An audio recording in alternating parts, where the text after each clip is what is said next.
ओम नमो भगवते वासुदेवाय। आज हम एक ऐसी गीता की बात करने वाले हैं जो महाभारत के कुरुक्षेत्र में नहीं कही गई थी। इसकी कहानी बिल्कुल अलग है। यहाँ कोई युद्ध की तैयारी नहीं हो रही, बल्कि एक बहुत गहरे, बहुत ही व्यक्तिगत विरह का क्षण है। ये बस दो दोस्तों के बीच की बातचीत है, जब उनमें से एक हमेशा के लिए जा रहा है। बिल्कुल। और ये कोई आम दोस्त नहीं है। ये हैं श्री कृष्ण और उनके सबसे प्रिय सखा उद्धव। ये वो घड़ी है जब श्री कृष्ण की पृथ्वी पर लीला समाप्त हो रही है। यदुवंश का नाश हो चुका है, द्वारका समुद्र में डूबने वाली है और कृष्ण अपने धाम लौटने को तैयार हैं। मतलब सब कुछ खत्म हो रहा है। एक बार उस पल की कल्पना कीजिए। उद्धव, जिन्होंने अपना पूरा जीवन कृष्ण की छाया में बिताया है, अब वो देख रहे हैं कि वो छाया ही हटने वाली है। उनका सहारा, उनका दोस्त, उनका भगवान सब जा रहे हैं। ऐसे में एक इंसान क्या पूछेगा? उद्धव वही पूछते हैं जो शायद हम सब पूछते। वो कहते हैं, प्रभु, आपके बिना मैं कैसे जीऊंगा? इस सूनी दुनिया में मेरा क्या होगा? और यही सवाल उद्धव गीता का दिल है। ये सिर्फ एक शिष्य का सवाल नहीं है। ये हर उस इंसान का सवाल है जिसने कभी किसी को खोया है या जिसे लगता है कि उसकी जिंदगी का सबसे बड़ा सहारा ही छिन गया है। जब सब कुछ बिखर जाए तो जिंदगी को दोबारा कैसे समेटा जाए? इसी सवाल के जवाब में श्री कृष्ण जो कहते हैं वही उद्धव गीता है। तो चलिए इस कहानी को थोड़ा और गहराई से समझते हैं। उद्धव तो कृष्ण के साथ ही जाना चाहते थे ना, वो इस दुनिया में रुकना ही नहीं चाहते थे। फिर ये संवाद शुरू कैसे हुआ? हाँ, यहीं पर कहानी का सबसे दिलचस्प मोड़ आता है। उद्धव विनती करते हैं कि मुझे भी अपने साथ ले चलिए, लेकिन कृष्ण मना कर देते हैं। वो उद्धव को रोकते हैं और कहते हैं, नहीं उद्धव, तुम्हें यहीं रहना है। ये सुनकर उद्धव को जाहिर है धक्का लगता है। ये तो थोड़ा अजीब है।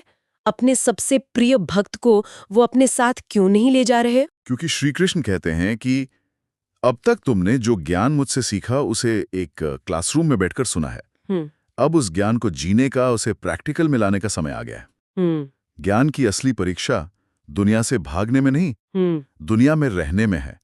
तुम्हें इस दुनिया में रहकर यह साबित करना होगा कि जो तुमने सीखा वो सिर्फ शब्द नहीं थे, बल्कि तुम्हारी सच्चाई बन चुके हैं। अच्छा, तो ये ज्ञान का एक तरह से फाइनल एग्जाम है जो दुनिया के बीच रहकर देना है। ये तो बहुत बड़ी बात है। इसका मतलब ये गीता दुनिया को छोड़ने की बात नहीं करती, बल्कि बिल्कुल नहीं, बल्कि दुनिया में जीने का सही तरीका सिखाती है। तो फिर कृष्ण की पहली सीख क्या थी उद्धव के लिए? आमतौर पर तो यही कहा जाता है कि ये दुनिया माया है, झूठ है, असत्य है। यही सबसे पहला और सबसे बड़ा सूत्र है जो कृष्ण उद्धव को देते हैं। वो कहते हैं कि दुनिया असत्य नहीं है, अस्थायी है। और इन दोनों शब्दों में जमीन आसमान का फर्क है। असत्य का मतलब है जो है ही नहीं, जैसे रस्सी में सांप का दिखना।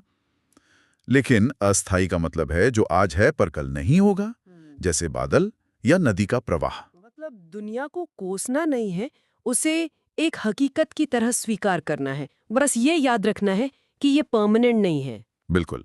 कृष्ण कहते हैं, इस संसार को एक सराय की तरह देखो। तुम यहाँ कुछ समय के लिए एक यात्री हो। सराय में रहते हो, उसका उपयोग करते हो, लोगों से मिलते हो, पर तुम ये कभी नहीं भूलते कि ये तुम्हारा स्थायी घर नहीं है। तुम उससे चिपकते नहीं हो। वैराग्य का असली मतलब घर बार छोड़ना नहीं है, मन से इस चिपकने की आदत को छोड़ देना है। मोह और अहंकार को छोड़ना। हाँ, वही सच्चा वैराग्य है। तो अगर उद्धव को दुनिया में ही रहना है, तो उनकी भक्ति का क्या होगा? मतलब आमतौर पे भक्ति में हम भगवान से कुछ मांगते हैं, रोते हैं, अपनी परेशानियां बताते हैं, पर अब तो भगवान खुद ही जा रहे हैं। तो अब उद्धव की भक्ति का स्वरूप क्या होगा? आपने बहुत सही नस पकड़ी है। कृष्ण यहाँ भक्ति को एक नई ऊंचाई पर ले जाते हैं। वो कहते हैं कि अब तक तुम्हारी भक्ति एक बच्चे की तरह थी, जो हर छोटी बड़ी बात के लिए अपने पिता पर निर्भर रहता है, मांगता है, जिद करता है। लेकिन अब तुम्हारी भक्ति को परिपक्व होना होगा। परिपक्व भक्ति, इसका क्या मतलब है? परिपक्व भक्ति का मतलब है जहां मांगना और शिकायत करना खत्म हो जाता है। जहां भक्त ये नहीं कहता कि हे प्रभु ऐसा कर दो, बल्कि ये कहता है कि हे प्रभु, जो हो रहा है वो आपकी ही इच्छा है और मुझे स्वीकार है।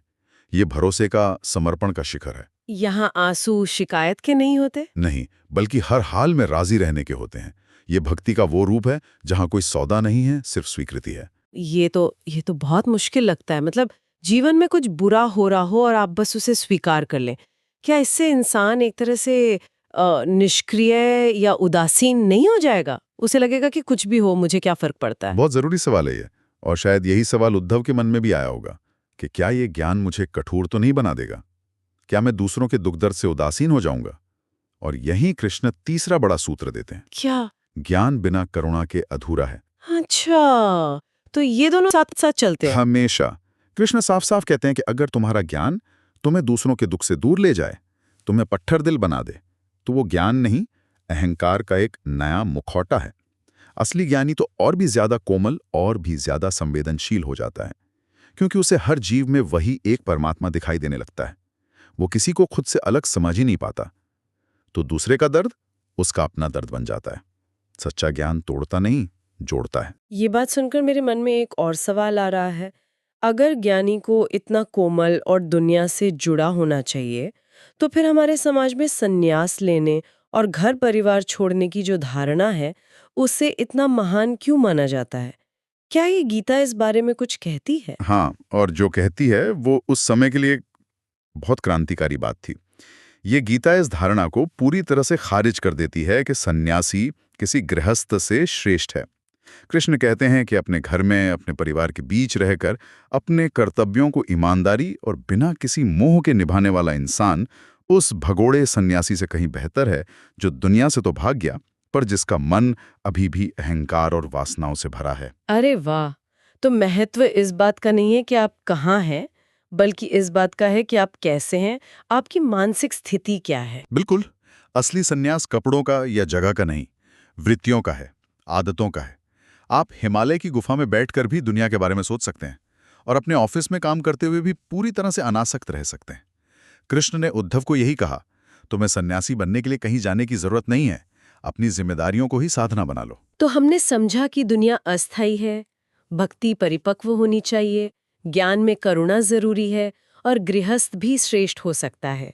इन सब बातों का निचोड़ क्या है? कृष्ण की अंतिम शिक्षा क्या है? इन सब को साधने के बाद इंसान को मिलता क्या है? शांति कृष्ण का अंतिम और सबसे गहरा उपदेश यही है। वो कहते हैं, उद्धव, जीवन में जो कुछ भी घट रहा है उसे सहजता से घटने दो। तुम लड़ो मत, बस साक्षी बनकर देखो। साक्षी बनकर देखना मतलब जैसे कोई फिल्म देख रहे हो। बहुत सुंदर उदाहरण है। जब आप फिल्म देखते हैं तो पर्दे पर सुख भी आता है, दुख भी आता है, लड़ाई भी होती है, मिलन भी होता है।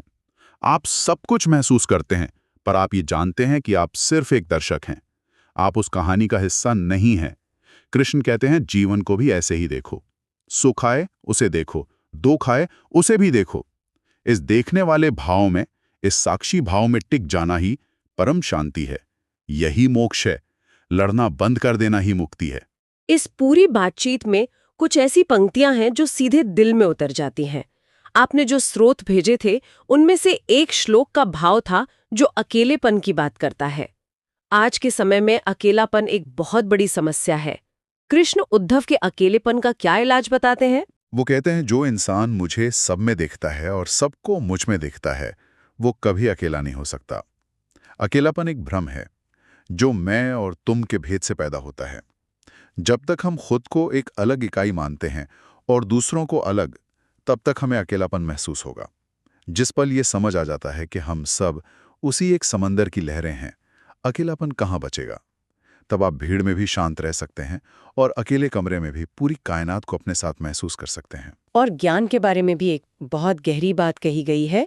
आज हम सूचना के युग में जी रहे हैं, जहां हमें लगता है कि जिसके पास जितनी ज्यादा जानकारी है वो उतना बड़ा ज्ञानी है।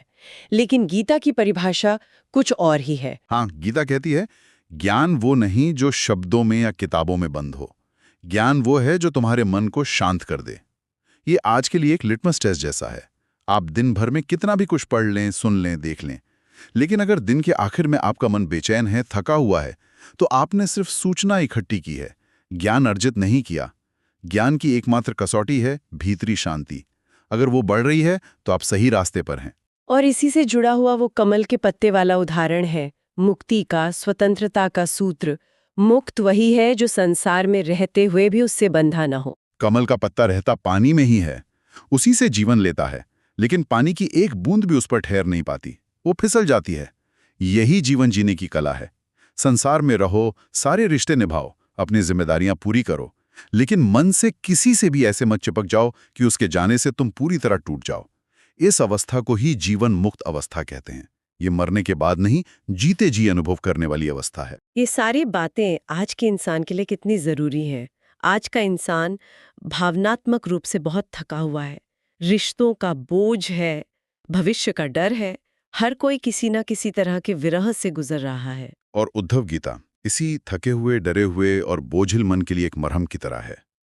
इसका एक बहुत शक्तिशाली संदेश है कि हर छूटना एक सजा नहीं होता, कुछ छूटनाएं मुक्ति होती हैं।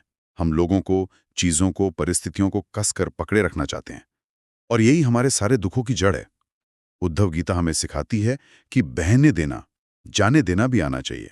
ये गीता उन लोगों के लिए है जो बहुत गहराई से महसूस करते हैं, जो जानते हैं कि किसी के चले जाने का दर्द क्या होता है।